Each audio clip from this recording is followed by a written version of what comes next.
Investigators in Venezuela say they have identified the masterminds in the apparent assassination attempt on President Maduro. 2 drone pilots were among those arrested. The video of the exploding drone tweeted by an expert at Oxford University. My next guest calls drone attacks essentially terrorism by joystick, writing, not only can pre-programmed drones swoop in from almost any direction, but they can also be used by anyone with the means to buy them. Worse, threats from the sky used to be exclusively the domain of nation states. That has changed in the past 2 weeks. Now a far broader and more elusive menace has emerged and must be addressed. Bernard Hudson, he's a former CIA operations officer, joins me now. I don't get rattled by much, Bernard, I have to say, but when I read your op-ed, I'll tell you, I have anxiety about this.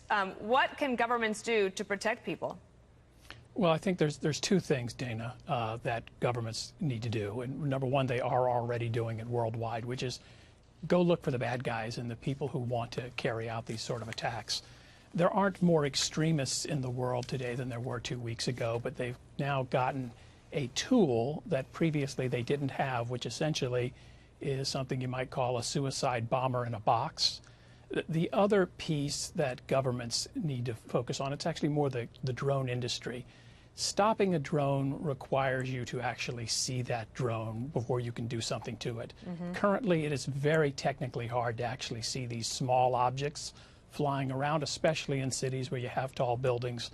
That's going to be pushed onto the commercial drone industry to come up with a solution, and then for government to take a look at those solutions and implement them in the airspace, both in the U.S. and abroad. But is the government, not just ours, but maybe those across the world, maybe impotent in this regard? I mean, I'm not going to say it's impossible to figure out a way to prevent something like this from happening, but it seems to me like if you marry up terrorism with some sort of other technology, be it a drone that is remote controlled, then how are people supposed to protect themselves? And I think that this is quite worrying. Well, there's good reason to be concerned about this, and probably the bad guys have a temporary technological advantage until the rest of us can figure out a way to spot these things in the air.